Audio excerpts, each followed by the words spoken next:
من شرور أنفسنا ومن سيئات أعمالنا من يهده الله فلا مضل له ومن يضلل فلا هادي له أشهد أن لا إله إلا الله وحده لا شريك له وأشهد أن محمدا عبده ورسوله اللهم صل وسلم على نبينا محمد وعلى آله وصحبه ومن اتبع هداه إلى يوم الدين أما بعد. Bapak dan ibu-ibu kaum muslimin wal muslimat yang semoga senantiasa dirahmati oleh Allah. Assalamualaikum warahmatullahi wabarakatuh.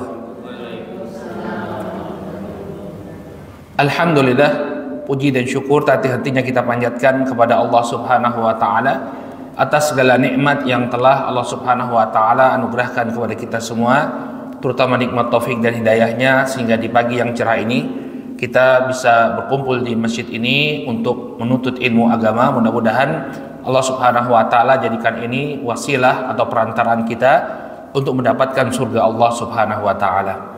Amin ya rabbal alamin. Salawat dan salam semoga senantiasa tercurah kepada junjungan kita Nabi Muhammad, kepada keluarga, para sahabat dan pengikut beliau hingga akhir zaman. Ibu-ibu yang dirahmati oleh Allah, kita sekarang masih berada di bulan Syawal. Bulan Syawal ini adalah salah satu dari 12 bulan Hijriyah. Jadi sebenarnya yang hendaknya dipakai oleh kaum muslimin itu adalah bulan-bulan Hijriyah. Ya, tapi cukup disayangkan ya, banyak di antara kaum muslimin yang bahkan mereka tidak hafal bulan-bulan Hijriyah. Ya, kalau kita ditanya, coba sebutkan bulan-bulan Hijriyah yang 12. Ya, banyak di antara kita yang kalah sama anak TK mungkin ya. Ya, anak-anak saya itu hafal ya, Muharram, Safar, Rabiul Awal, Rabiul Akhir, Jumadal Ula, Jumadal Akhirah, Rajab, Sya'ban, Ramadan, Syawal, Dzulqa'dah, Dzulhijjah. Ibu-ibu hafal alhamdulillah ya. Ya, ini bulan-bulan Hijriyah.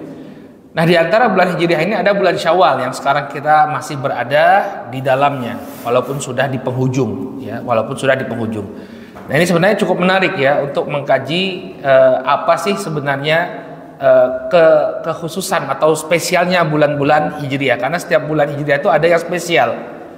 Ya, seperti bulan Ramadan kan ada ibadah puasa di bulan Ramadan. Demikian juga ada bulan yang namanya bulan-bulan haram. Nah, ini juga perlu kita ketahui. Ada 4 bulan yang disebut sebagai bulan haram. Ya, bulan Dzulqa'dah, kemudian Dzulhijjah, Muharram, dan apa satunya? Rajab. Ya, ini bulan haram. Kemudian ada bulan Safar ya. Ada apa di bulan Safar? Nah, ini insya Allah karena kita berada di bulan Syawal, walaupun sudah di penghujungnya, kita coba akan bahas ya, ada apa di bulan Syawal, apa spesialnya bulan Syawal. Kita akan mulai pembahasan kita, ibu-ibu yang semoga dirahmati oleh Allah, dengan alasan kenapa bulan Syawal itu disebut sebagai bulan Syawal. Nah, ini juga menarik, kenapa kok bulan Syawal itu disebut sebagai bulan Syawal.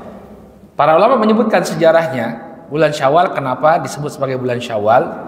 Syawal itu artinya naik, ya, terangkat naik.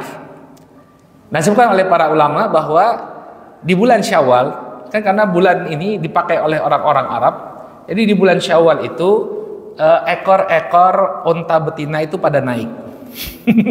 Jadi mereka punya ekornya itu pada naik di bulan Syawal.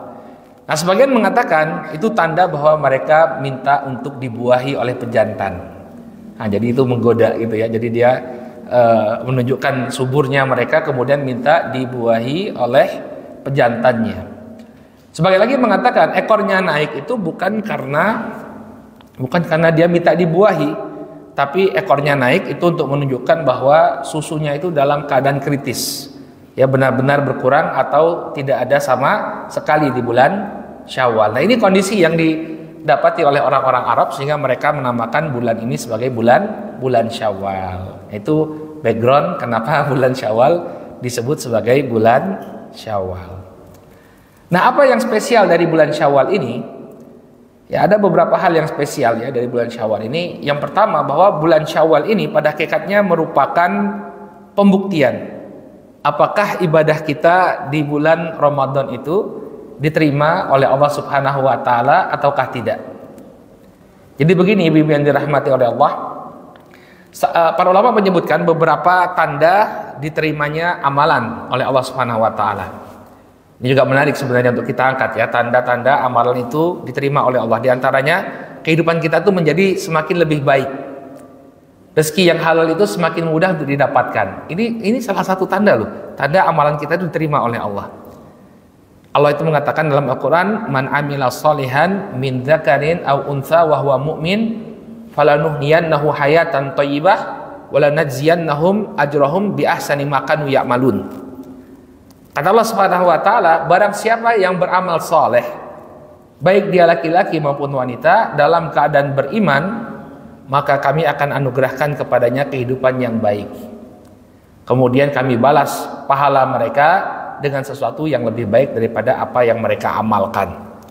Falanuhyiyannahu hayatan thayyibah. Kami akan anugerahkan kepadanya kehidupan yang baik. Dalam tafsir At-Tabari disebutkan salah satu makna kehidupan yang baik itu adalah rizqun hasan, rezeki yang baik. Jadi orang yang amalannya diterima oleh Allah itu dia dimudahkan untuk mendapatkan rezeki yang baik.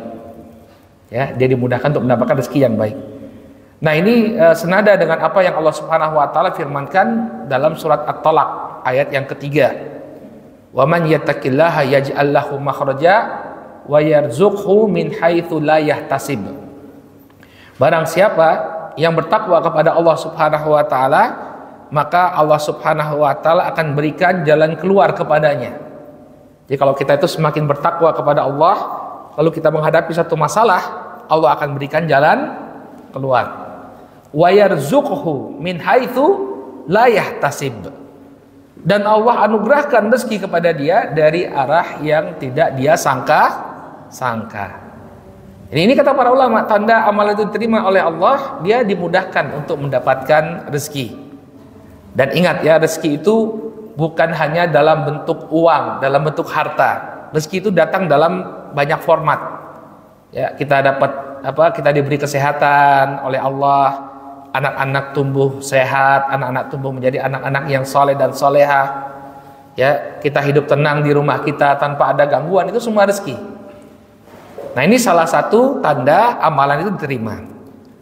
Kemudian apa yang berkaitan dengan bulan Syawal? Nah, para ulama juga menjelaskan salah satu tanda amalan seorang hamba itu diterima oleh Allah Subhanahu wa taala adalah ketika dia selesai melakukan satu amalan, dia bersemangat untuk melakukan amalan setelahnya. Ada sebuah nukilan dari Al-Imam Al-Hasan Al-Basri.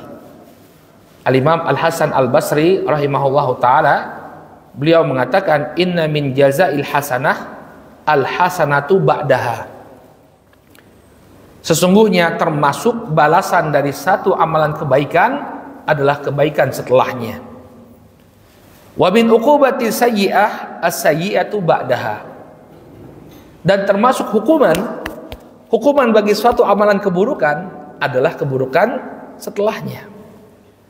Jadi kebaikan itu akan melahirkan kebaikan kalau dia diterima oleh Allah Subhanahu wa taala. Dan keburukan akan melahirkan keburukan kalau seorang hamba tidak bertaubat. Kita ambil contoh jujur. Jujur itu kan merupakan satu amalan saleh. Ketika seorang berkata jujur, bersikap jujur, itu adalah amalan saleh. Nah, apa kata Nabi SAW tentang kejujuran? Alaikum bisidq. Fa inna sidqa yahdi ilal bir wa innal birra yahdi ilal jannah. Hendaknya kalian berpegang teguh dengan kejujuran, karena kejujuran itu akan mengantarkan kalian pada kebaikan, dan kebaikan akan mengantarkan kalian kepada surga. Nah, ini bukti bahwa kebaikan akan melahirkan kebaikan. Kalau kita jujur, konsisten dengan kejujuran kita, ini akan membuahkan kebaikan, dan kebaikan ini akan menggiring kita kepada surga. Namun sebaliknya, iyyakum wal kadzib. Kata beliau alaihi salatu wasalam, hati-hati kalian dari kedustaan. Fa innal kadziba yahdi ilal fujur wal fujura yahdi ilan nar. Karena kebohongan atau kedustaan itu akan mengantarkan pada perbuatan dosa, dan perbuatan dosa akan menggiring kalian kepada neraka. Nah, ini bukti yang menunjukkan bahwa keburukan, kalau kita nggak bertobat dari satu keburukan, dia akan menggiring kita pada keburukan setelahnya. Dan ini realita yang kita dapati ya. Ada orang selingkuh ya. Awalnya selingkuh dia, tapi dia nggak bertobat kepada Allah. Tapi karena dia khawatir perselingkuhannya terungkap, dia berbohong atau bahkan sampai membunuh pasangan selingkuhannya. Ya, makanya perbuatan dosa itu akan melahirkan perbuatan dosa setelahnya kalau dia tidak bertobat. Makanya harus di-cut dengan taubat. Nah, kembali kepada pembahasan Syawal tadi, apa hubungannya dengan diterimanya amalan? Seseorang itu ketika dia beramal di bulan Ramadan, ya, melakukan amalan soleh, maka di bulan Syawal amalan-amalan kebaikan itu tidak berhenti begitu saja. Ya, sunnahnya, ya, dia tetap melaksanakan sunnah-sunnah seperti qiyamul lail. Ya, selama bulan Ramadan dia sholat tarawih misalnya, nggak meninggalkan qiyamul lail untuk mendapatkan keutamaan dari Allah Subhanahu wa taala. Man qama ramadhana imanan wa ihtisaban ghufira lahu ma taqaddama min dhanbihi. Barang siapa yang dia qiyamul lail di bulan Ramadan dengan penuh keimanan dan mengharap pahala dari Allah Subhanahu wa taala, maka akan diampuni dosa-dosanya yang telah berlalu. Saat dia memasuki bulan Syawal, ini tidak dia tinggalkan. Dia tetap melaksanakan qiyamul lail walaupun tidak berjamaah di masjid. Tilawatul Quran. Ya, saya kagum sama ibu-ibu ya, sebagian ibu-ibu. Saya kemarin ngisi acara Syawalan. Jadi ada komunitas kajian seperti ibu-ibu ini, mereka bersepakat ya, yang khataman Al-Quran banyak itu dikasih hadiah. Ada ibu-ibu itu yang dalam satu bulan Ramadan itu khatam 8 kali. Masya Allah. Kayak pasti Raduyana ya. Pasti gak punya, ya memang ibunya sudah pensiun, sudah pernah tugas, jadi memang fokusnya tinggal ibadah. Bisa khataman 8 kali di bulan Ramadan, luar biasa. Walaupun ini juga sebenarnya kalau kita bandingkan dengan generasi awal Islam, dengan para imam seperti Imam Syafi'i, ya gak ada apa-apanya ya. Imam Syafi'i itu khatamnya 2 kali. 2 kali cuma, Bu, Imam Syafi'i dalam sehari. Sekali di siang hari, sekali di malam hari. Khatamannya 2 kali. Masya Allah. Tapi ya alhamdulillah, ini sudah sangat bagus sekali seorang bisa menghatamkan Al-Quran 8 kali dalam 1 bulan Ramadan. Nah, ini jangan kita tinggalkan. Ingat, keutamaan membaca Al-Quran itu bukan hanya di bulan Ramadan saja, tapi di bulan-bulan lainnya.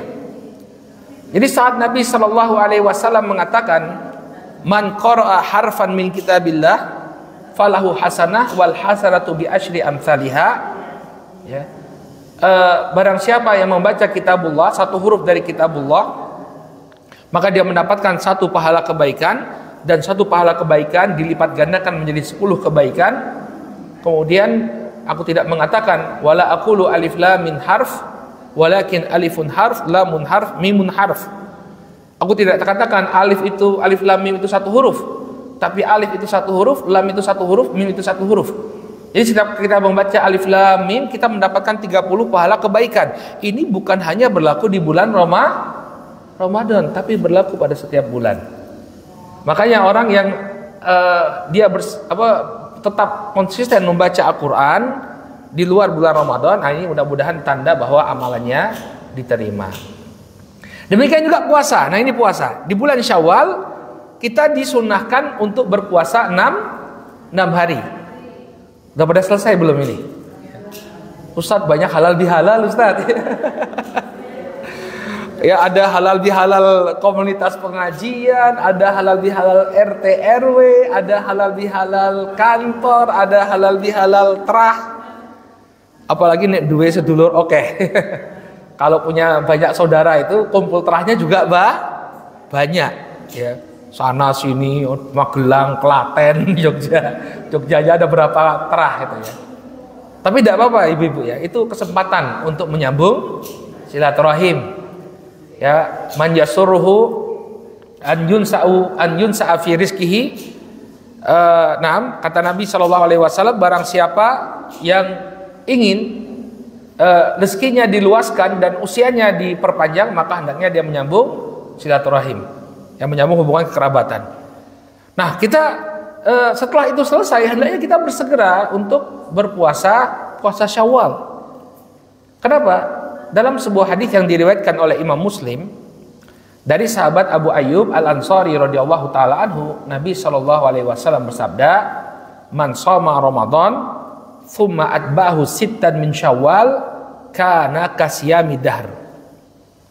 Barang siapa yang dia berpuasa di bulan Ramadan, kemudian dia ikuti dengan puasa 6 hari di bulan Syawal, maka seakan-akan dia berpuasa sepanjang tahun.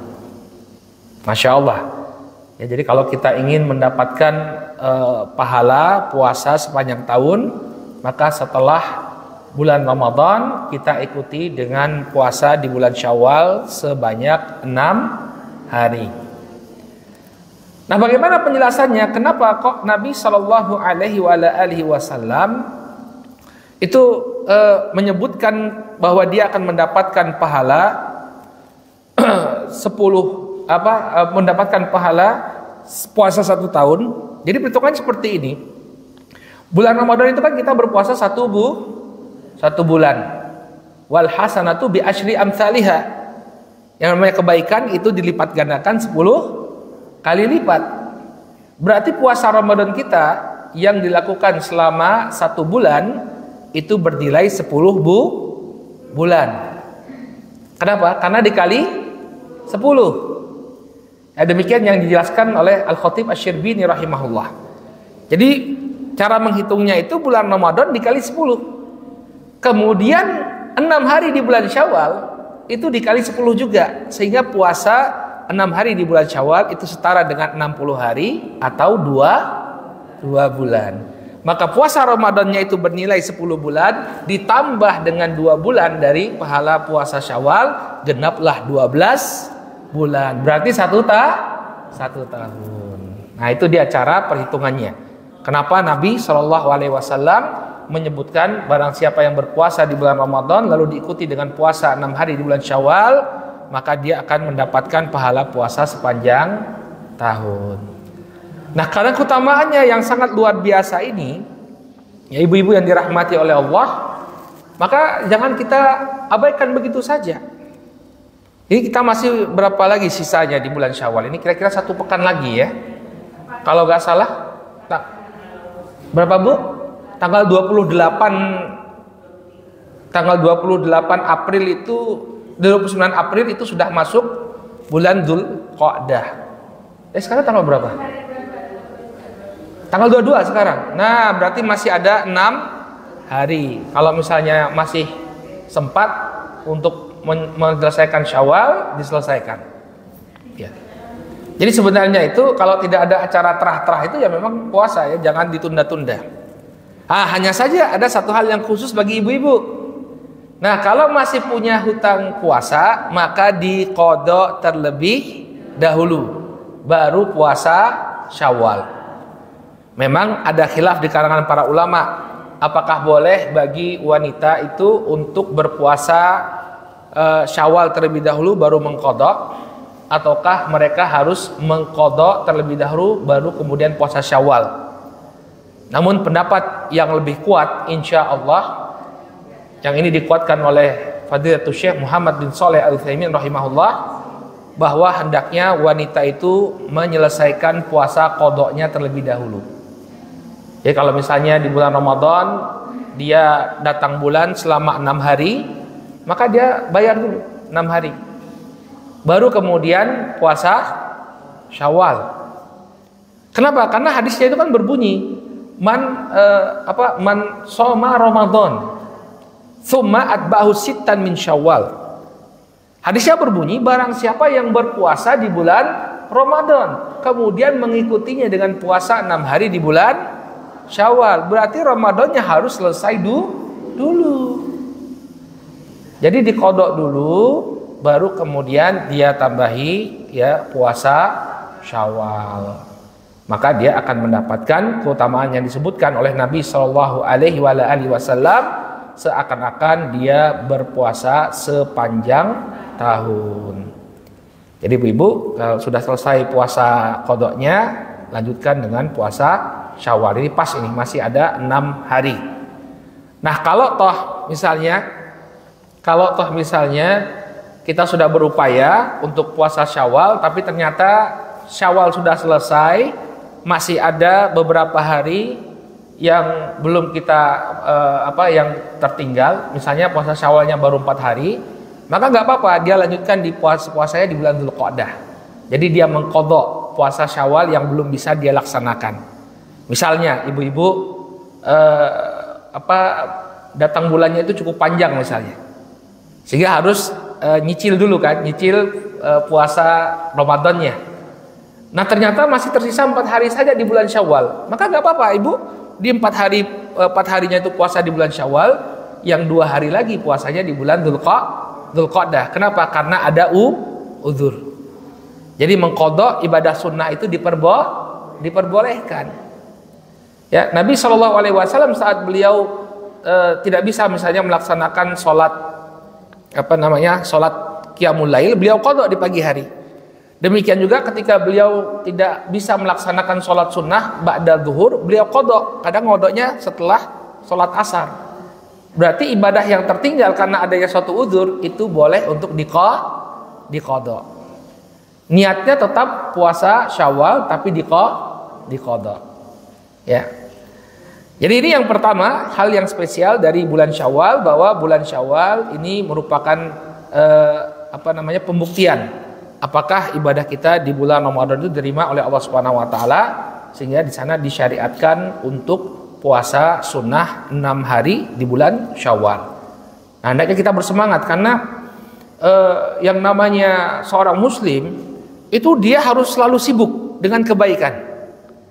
Makanya dalam surat Al-Nashrah itu Nabi Shallallahu Alaihi Wasallam diperintahkan oleh Allah Subhanahu Wa Taala, fa idza faragta fansab.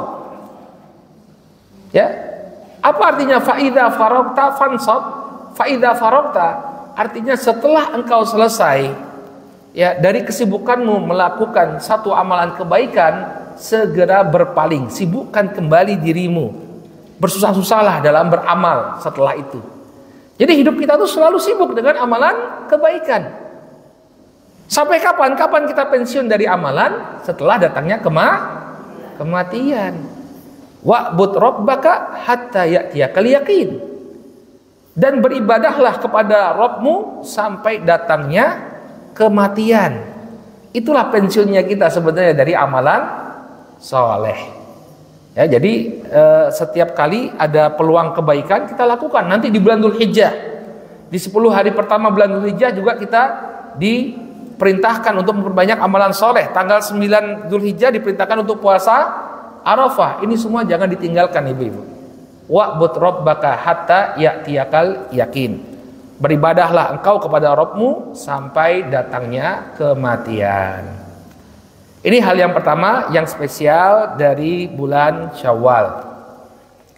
Kemudian hal yang spesial pula dari bulan Syawal, ya, ada sebuah pepatah ya dalam bahasa Betawi itu ya, ikan bawal diasinin. Ya, cocok. Ya, bulan Syawal kita nikahin gitu ya. Nah, ini sebenarnya sunnah. Ternyata di bulan Syawal itu, ya, bulan Syawal itu adalah bulan yang disunnahkan untuk menikah. Ya, ini statementnya Imam Nawawi dari mazhab Syafi'i. Beliau punya statement itu dalam syarah Sahih Muslim bahwa sunnah hukumnya menikah di bulan Syawal. Ada yang menikah di bulan Syawal? Nah, ini adalah sunnah ya yang ditunjukkan oleh pernikahan. Ini diambil, kata para ulama, diambil dari pernikahannya Nabi Shallallahu Alaihi Wasallam dengan ibunda Aisyah radhiyallahu taala anha. Dalam sebuah hadis yang diriwayatkan oleh Imam Muslim dari ibunda Aisyah radhiyallahu taala anha, beliau bercerita, tazawwajani Rasulullah sallallahu alaihi wasallam fi Syawal wa banabi fi Syawal. Nabi Shallallahu alaihi wasallam itu menikah denganku di bulan Syawal, kemudian kami pun mulai menjalani mahligai rumah tangga kami di bulan Syawal. Jadi Nabi itu menikah dengan Ibunda Aisyah di kota Mekah, tapi baru membangun bahtera rumah tangga setelah hijrah ke Madinah. Akad nikahnya itu di bulan Syawal, kemudian mereka mulai menjalani bahtera rumah tangga di Madinah juga mulainya di bulan Syawal. Ya.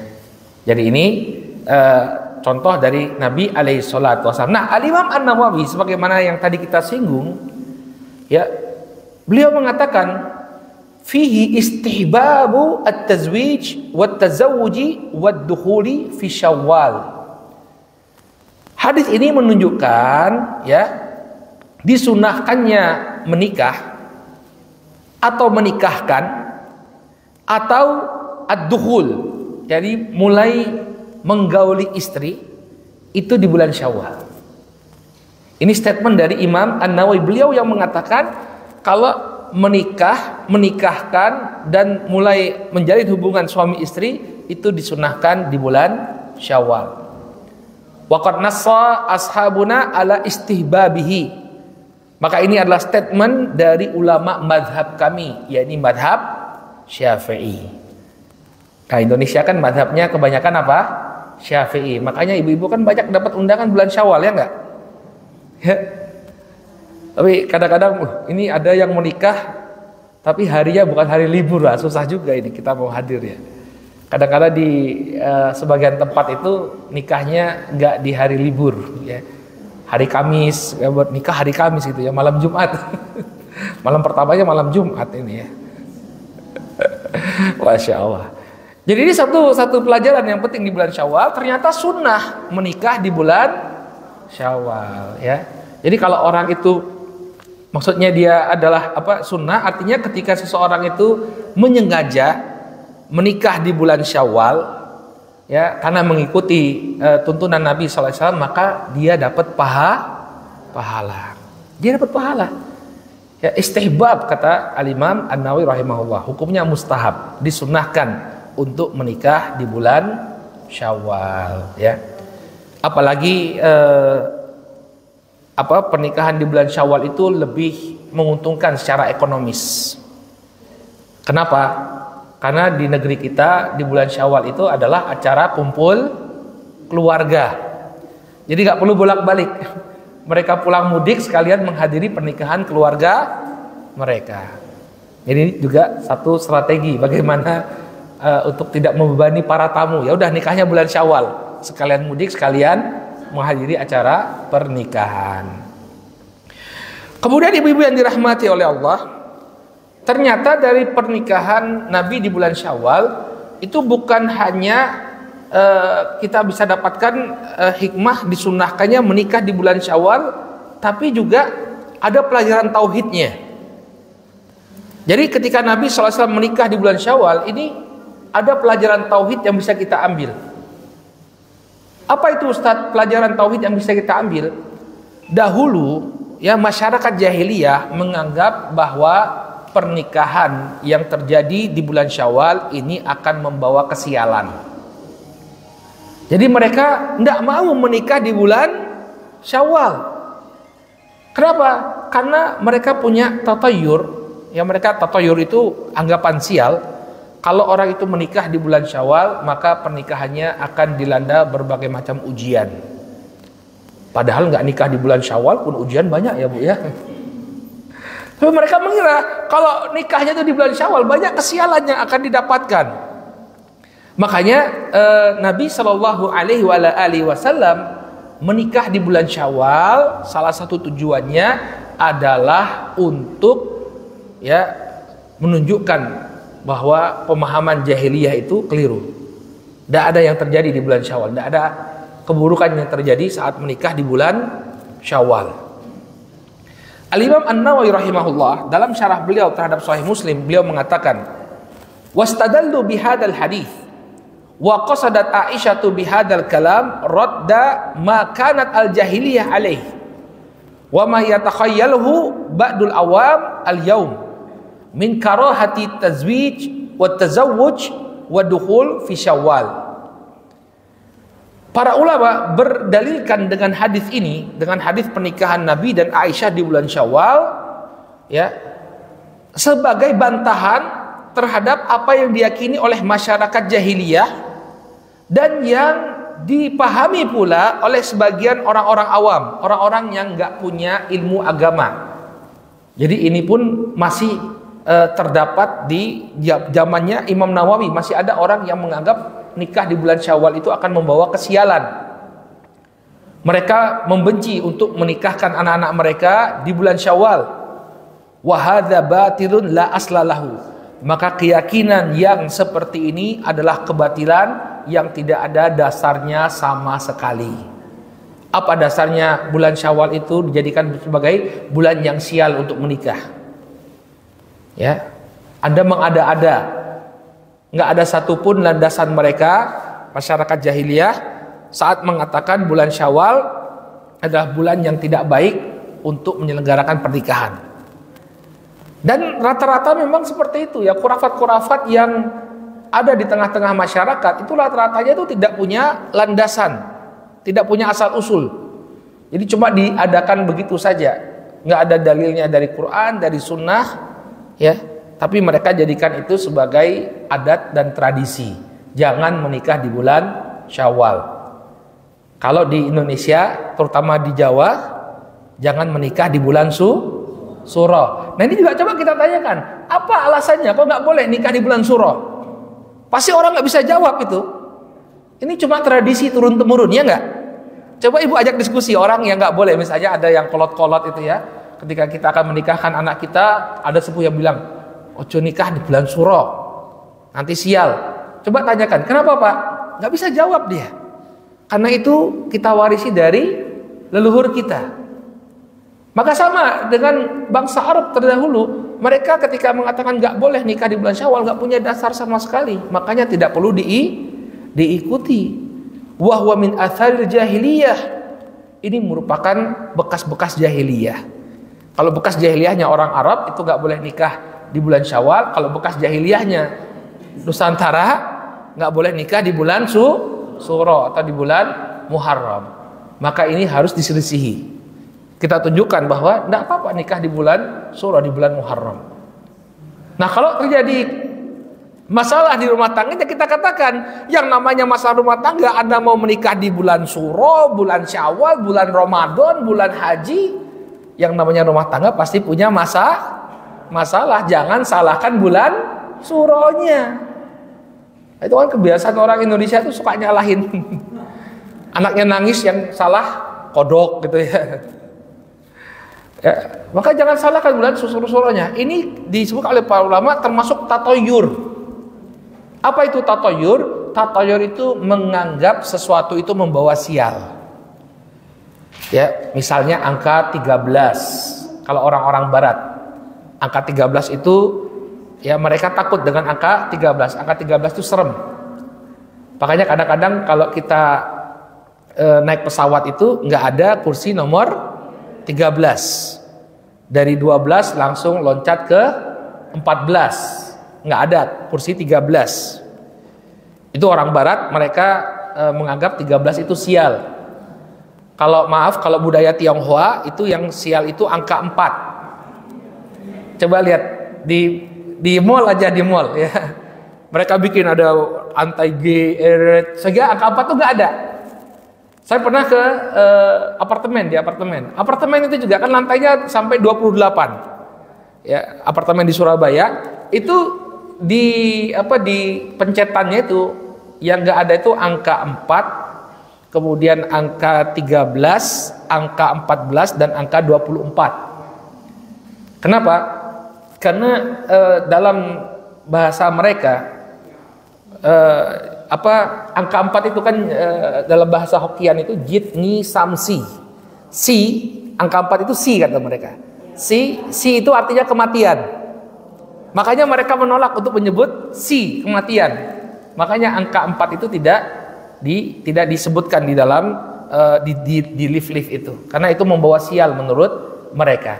Makanya kalau misalnya, Pak, misalnya ada orang ingin nyewa di satu gedung gitu ya, yang kosong ini masih lantai 4 Pak, nggak mau mereka nyewa.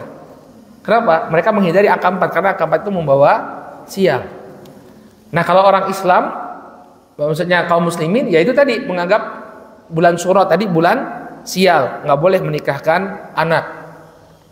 Atau misalnya mereka ingin keluar rumah kemudian melihat datang burung gagak misalnya, kuak kuak kuak kuak, wah ini sial, gak jadi berangkat. Nah, itu juga tatoyur. Apalagi misalnya, ya pokoknya yang menganggap akan terjadi kesialan itu bentuk tatoyur. Nah Nabi itu sallallahu alaihi wasallam mengatakan at-tiyaratu syirkun, at-tiyaratu syirkun. Yang namanya tatayur seperti ini menganggap adanya kesialan itu merupakan kesyirikan. Gak boleh kita menganggap sesuatu itu membawa kesialan. Selain ini juga bersuudzon kepada Allah Subhanahu wa taala. Ya suudzon bahwa Allah menjadikan ada di antara waktu-waktu itu yang membawa kesialan. Akhirnya mereka nggak mau menikahkan anaknya, padahal anaknya udah kebelet nikah. Ya, bulan Muharram, jangan nak. Gimana nih Pak, udah kebelet? Nanti setelah bulan Muharram gitu ya. Ya, maka ini dikikis oleh Nabi SAW. Ketika orang-orang jahiliyah nggak mau nikah di bulan Syawal, justru mereka Nabi SAW menikahi Aisyah di bulan Syawal dan membina mahligai rumah tangganya juga di bulan Syawal. Nah ketika kita menghadiri berupaya untuk menghindari tatayur ini, ibu-ibu, ya mudah-mudahan kita termasuk umatnya Muhammad SAW yang bisa masuk surga tanpa hisab, tanpa azab. Jadi ada sebuah hadis yang cukup panjang ya, diriwayatkan oleh Al-Imam Al-Bukhari dari Abdullah bin Abbas. Nabi itu menyebutkan ya bahwa di antara umat beliau itu ada 70.000 orang yang masuk surga tanpa hisab, tanpa adab. Ada 70.000 umat Muhammad SAW yang masuk surga tanpa hisab, tanpa adab. Langsung saja dia masuk ke dalam surga. Nah ketika itu para sahabat menebak-nebak siapa kira-kira 70.000 orang yang masuk surga tanpa hisab, tanpa adab ini. Ya, sebagian mengatakan itu para sahabat Nabi, itu orang-orang yang tidak pernah mendapati masa jahiliyah. Lalu ketika mereka bertemu lagi dengan Rasulullah SAW, mereka bertanya, siapa mereka wahai Rasulullah? Rasulullah menjawab, humul ladina la yastarqun wala yaktanun wala yatatayyarun wa ala rabbihim yatawakkalun. Mereka ini adalah orang-orang yang tidak pernah meminta diruqyah. Enggak minta diruqyah. Ya, maksudnya dia tidak meminta diruqyah untuk dirinya sendiri. Tapi kalau meminta untuk orang lain tidak termasuk dalam hadis ini. Jadi dia bersabar. Ya, kalau ada orang yang meruqyah dia nggak jadi masalah, tapi dia nggak mau mulai duluan meminta diruqyah. Ini yang pertama. Kemudian yang kedua, orang yang masuk surga tanpa hisab, tanpa adab, layak tanun. Dia tidak meminta diobati dengan cara kai. Apa itu cara kai? Yaitu menempelkan besi yang dipanaskan di bagian yang sakit, di chest. Ya, jadi besinya dipanggang di api sampai panas, lalu urat yang sakit ditaruh besi panas tadi. Itu metode penyembuhan di masa lalu. Maka kalau ingin masuk surga tanpa hisab, tanpa adab, dia menghindari ini. Kemudian yang ketiga, wala yatatayyarun, dia tidak bertatoyur, tidak menganggap sial. Ya, jadi dia tidak menganggap adanya kesialan di angka 4, angka 13, kemudian di bulan Syura. Tidak menganggap sial ketika melihat burung misalnya di jalan, ya, maka dia berpeluang untuk masuk surga tanpa hisab, tanpa adab. Kemudian yang keempat, wa ala rabbihim yatawakkalun. Mereka menyandarkan diri mereka hanya kepada Allah. Tawakalnya sangat kuat. Maka ini 4 syarat seseorang itu masuk ke dalam surga tanpa hisab, tanpa adab. Salah satunya adalah dia tidak bertatoyur, tidak menganggap adanya kesialan ya pada waktu-waktu atau saat-saat tertentu. Nah ini dia pelajaran dari bulan Syawal bahwa Nabi Shallallahu Alaihi Wasallam itu menikah di bulan Syawal, maka disunahkan untuk menikah di bulan Syawal dan juga padanya terdapat pelajaran tauhid di mana Nabi berupaya untuk menyelisihi apa yang diyakini oleh masyarakat jahiliyah bahwa menikah di bulan Syawal ini akan mengundang kesialan. Nah, kemudian yang ketiga, pelajaran di bulan Syawal. Di bulan Syawal ini pernah terjadi peperangan besar antara kaum muslimin dan kaum musyrikin. Perang tersebut dikenal dengan nama Perang Uhud. Perang Uhud itu para ulama sepakat terjadinya pada bulan Syawal tahun ketiga Hijriyah. Ini berawal dari kekalahan kaum musyrikin dalam perang sebelumnya di tahun 2 Hijriyah, bulan Ramadan. Perang apa namanya ibu-ibu? Ada yang tahu sebelum perang Uhud? Perang Badar. Ahsanti. Perang Badar. Jadi sebenarnya kita itu kalau mengaku sebagai pecinta Rasulullah ya harus tahu sejarahnya Rasulullah. Perang-perang yang beliau ikuti, bagaimana kisah kepahlawanan beliau dan para sahabat. Nah itu kita antusias untuk mempelajari. Ya karena itu salah satu bukti cinta kita kepada beliau. Jangan hanya mengklaim cinta kepada Nabi, tapi kita nggak pernah belajar bagaimana perjalanan hidup Nabi SAW dan perjuangan beliau. Nah di bulan Ramadan tahun kedua Hijriyah terjadi perang besar antara kaum muslimin yang dikenal dengan Perang Badar. Saat itu 1.000 personil pasukan kaum musyrikin ya menyerang kaum muslimin yang sedang berada di Badar. Pasukan kaum muslimin berjumlah 319 personil. Namun dengan pertolongan Allah, walaupun jumlahnya itu cuma sepertiga dari pasukan lawannya, Rasulullah dan para sahabat ya mendapatkan kemenangan dalam perang Badar. Ada 70 orang gembong kaum musyrikin yang berhasil dibunuh dalam peperangan tersebut. Kemudian ada 70 orang yang menjadi tawanan. Nah, orang-orang musyrik mereka dendam dengan kekalahan ini dan ini sangat memalukan mereka. Ya, dari sisi jumlah pasukan mereka 3 kali lipat, tapi mereka kalah. Maka setahun setelah itu di bulan Syawal tahun ketiga Hijriyah, ya mereka melakukan serangan balik ke kota Madinah. Saat itu jumlah pasukan kaum musyrikin 3 kali lipat dari jumlah pasukan perang Badar. Ya, 3.000 pasukan dikirim langsung dari kota Makkah untuk menghancurkan kaum muslimin. Nah, setelah mendengar kabar bahwa kaum musyrikin ini sedang bergerak menuju kota Madinah untuk menyerang kaum muslimin, Nabi bermusyawarah dengan para sahabat. Bagaimana ini? Apakah kita hadapi dalam kota atau kita keluar untuk menyambut mereka? Nah, banyak di antara para sahabat yang tidak ikut perang Badar, mereka mengusulkan kepada Nabi, wahai Rasulullah, kami ingin perangnya kayak perang Badar di luar kota Madinah. Maka kemudian Nabi SAW pun mengambil keputusan bahwa pasukannya kaum musyrikin akan dicegat di bawah kaki gunung Uhud. Awalnya pasukan yang berangkat dari kota Madinah itu ada 1.000 personil. Namun di tengah perjalanan, gembongnya kaum munafikin Abdullah bin Ubay bin Salul, dia membuat makar. Dia mengajak orang-orang untuk meninggalkan pasukannya Rasulullah. Ada 300 pasukan yang desersi dari 1.000 tadi.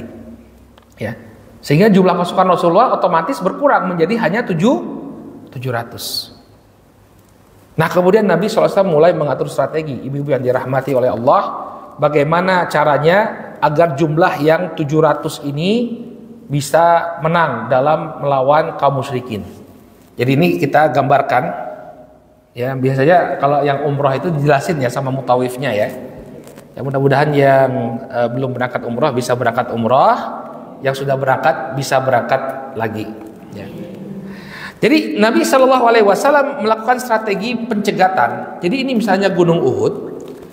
Kemudian di dekat Gunung Uhud itu ada sebuah bukit yang tidak terlalu tinggi. Namanya Jabal Ain. Ya, Jabal Ain itu terletak di dekat Gunung Uhud. Nah, Nabi SAW mencoba untuk menggiring pasukan kaum musyrikin itu untuk berperang di antara Gunung Uhud dan juga Jabal Ain, yang sekarang disebut sebagai Jabal Rumah. Rumah itu artinya para pemanah. Ya. bukit para pemanah. Nah di sini pasukannya Nabi, kemudian ini pasukan kaum musyrikin, dijepit oleh Nabi SAW di antara Gunung Uhud dan Jabal Rumah.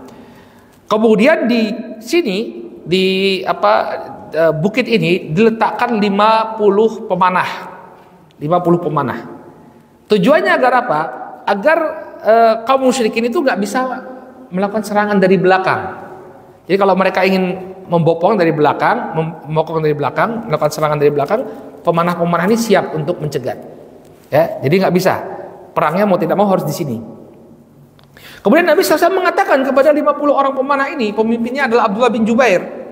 Nabi katakan, jangan kalian turun, walaupun bangkai-bangkai kami diambil oleh burung-burung pemakan bangkai.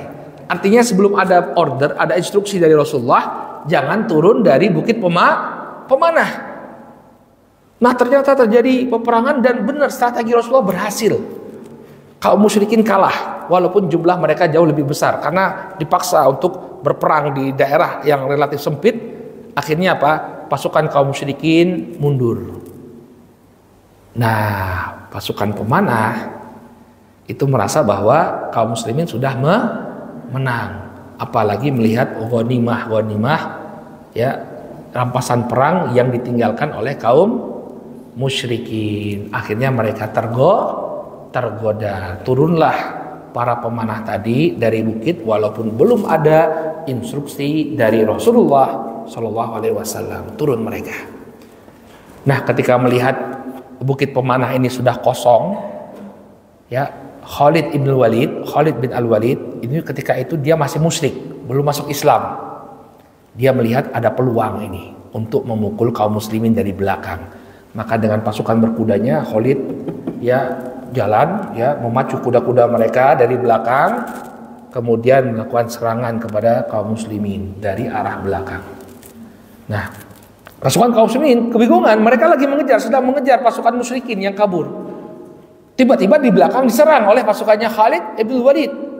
Lalu pasukan kaum musyrikin yang sebelumnya mundur balik lagi ke medan pertempuran sehingga terjepitlah pasukannya kaum muslimin. Ya sampai-sampai Nabi SAW terluka, gigi seri beliau patah, kemudian pipi beliau itu robek karena senjata kaum musyrikin. Ya, tapi alhamdulillah setelah terjadi konsolidasi pasukan, akhirnya kaum muslimin mereka bisa melindungi Nabi SAW dan akhirnya kaum musyrikin pun meninggalkan medan pertempuran. Nah ini terjadinya di bulan apa? Bulan Syawal. Nah apa pelajaran penting dari kisah perang Uhud yang terjadi di bulan Syawal ini? Ya, para ulama menyebutkan banyak sekali sebenarnya pelajarannya, tapi pelajaran yang bisa kita ambil dan kita implementasikan dalam kehidupan kita, pertama, bahwa ujian harta itu berat.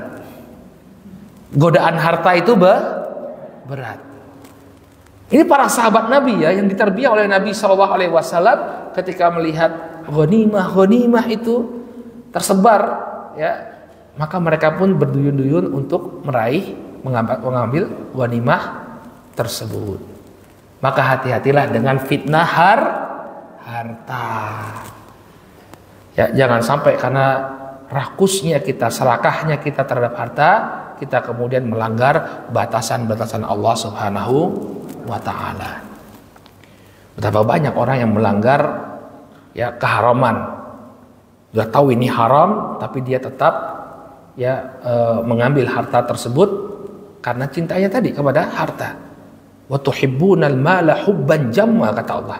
Kalian itu mencintai harta dengan kecintaan yang teramat sangat. Tapi jangan sampai kemudian kita itu melanggar aturan. Coba kita lihat sekarang ya, apalagi anak-anak muda ini ya, ibu-ibu ya. Banyak orang ya, anak-anak perempuan, hati-hati Bu ya, jaga anak-anak perempuan. Dia pengen punya iPhone seperti teman-temannya, tapi nggak punya uang, orang tuanya mungkin kurang mampunya hanya belikan HP yang murah. Akhirnya apa? Jual diri. Kan berapa waktu yang lalu viral itu ya, dokter kandungan ya, dokter yang membuat pengakuan ini ada anak masih muda sudah kena infeksi saluran rahim ya. Ternyata dia jualan. Ada yang kena HIV karena pergaulan bebas. Itu sebagian motivasinya adalah karena harta. Dia pengen punya uang yang banyak, punya apartemen ya, dibiayai oleh apa namanya, sugar daddy gitu ya. Maka bahaya sekali harta. Makanya kita bukan nggak boleh kita cari harta, tapi jangan sampai dalam proses mencari harta tersebut kita melanggar larangan Allah Subhanahu wa Ta'ala.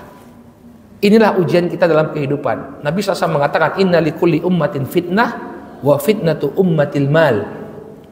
Setiap umat itu punya ujian, dan ujian terbesar terhadap umatku itu adalah harta. Buktinya coba lihat ya, sebagian para sahabat sampai meninggalkan apa yang telah ditugasi oleh Rasulullah Shallallahu Alaihi Wasallam.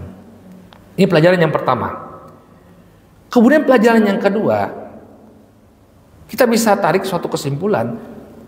Apabila seseorang itu menyelisih perintah Allah dan Rasulnya, maka dia akan mendapatkan sesuatu yang buruk.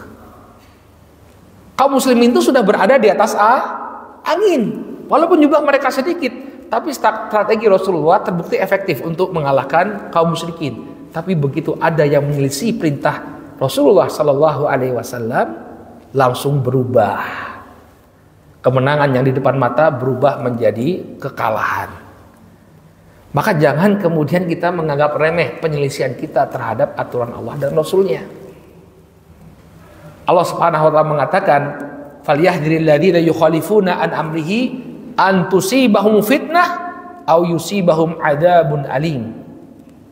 Maka hendaknya orang yang menyelisih perintah Rasul itu waspada. Dia akan ditimpa fitnah. Fitnah ini ditafsirkan oleh para ulama dengan kekafiran. Bisa jadi orang itu jadi kafir karena menyelisih perintah Allah dan Rasulnya, au yusibahum adzabun alim, atau dia ditimpa azab yang sangat pedih. Ini peringatan dari Allah Subhanahu wa Ta'ala agar kita itu nggak bermudah-mudahan menyelisih perintah Allah dan Rasulnya. Dalam ayat yang lain Allah Subhanahu wa Ta'ala berfirman, wa man yushaqiqir rasula min ba'di ma tabayyana lahul huda wa yattabi' ghayra sabilil mu'minin nuwallihi ma tawalla wa nuslihi jahannam wa sa'at masira. Kata Allah Subhanahu wa Ta'ala, dan orang-orang yang menentang Rasul setelah jelas kebenaran baginya dan mengikuti jalan selain jalan orang-orang yang beriman, nuwallihi ma tawalla, kami biarkan dia berpaling, wa nuslihi jahannam wa sa'at masira, maka kami kemudian masukkan dia ke dalam neraka jahanam, dan neraka jahanam itu adalah seburuk-buruknya tempat kembali. Maka hati-hati, jangan kita menyelisihi perintahnya Rasul SAW, walaupun dalam perkara yang sepele. Misalnya ini, saya masih sering lihat ibu-ibu minum dengan tangan kiri. Minum dengan tangan kiri, padahal tangan kanannya mampu untuk mengangkat gelas atau mengangkat botol. Ini menyelisih sunnah Rasul, karena Rasul melarang kita minum dengan tangan kiri. Yang minum dengan tangan kiri itu setan. Ya, setan. Maka jangan selisih walaupun dalam perkara yang remeh. Tapi agungkanlah ini sunnahnya Nabi Shallallahu Alaihi Wasallam. Coba kita lihat apa akibat yang didapatkan oleh orang-orang yang menyelisih perintah Allah dan Rasulnya. Keburukanlah yang mereka dapatkan. Nah, tapi sebaliknya, orang-orang yang dia taat ya terhadap perintah Allah dan Rasulnya, dia akan mendapatkan keberuntungan dalam kehidupannya. Ya, kan sebentar lagi kita akan memasuki bulan haji ya. Ya, bulan haji di sana ada ibadah sa'i ya, ibadah sa'i. Kalau orang itu berangkat umroh atau haji, ada ibadah sa'i. Mereka datang ke Masjidil Haram untuk melaksanakan haji dan umroh. Itu kan sebagian dari ibadah haji itu kan mengingatkan kita pada kisahnya Hajar. Nah, Hajar itu coba lihat ini ya. Hajar dan Ismail itu ditinggalkan oleh Nabi Ibrahim di Mekah yang saat itu nggak punya penghuni sama sekali. Nggak ada penghuni sama sekali, dengan bekal yang sedikit, bekal yang seadanya, ditinggalkan Hajar dan Ismail di sana. Saat Ibrahim mulai meninggalkan anak dan istrinya ini, apa kata Hajar? Allahu amaraka bihadza. Wahai suamiku, apakah Allah yang memerintahkanmu untuk meninggalkan kami di sini? Qala na'am. Maka Ibrahim mengatakan, iya. Kalau itu perintah Allah, kata Hajar, idzan lam yudayyi'na. Kalau ini perintah Allah, maka Allah tidak akan menyanyiakan kami. Lihat bagaimana yakinnya Hajar. Nggak kemudian protes-protes. Ini perintah Allah sudah.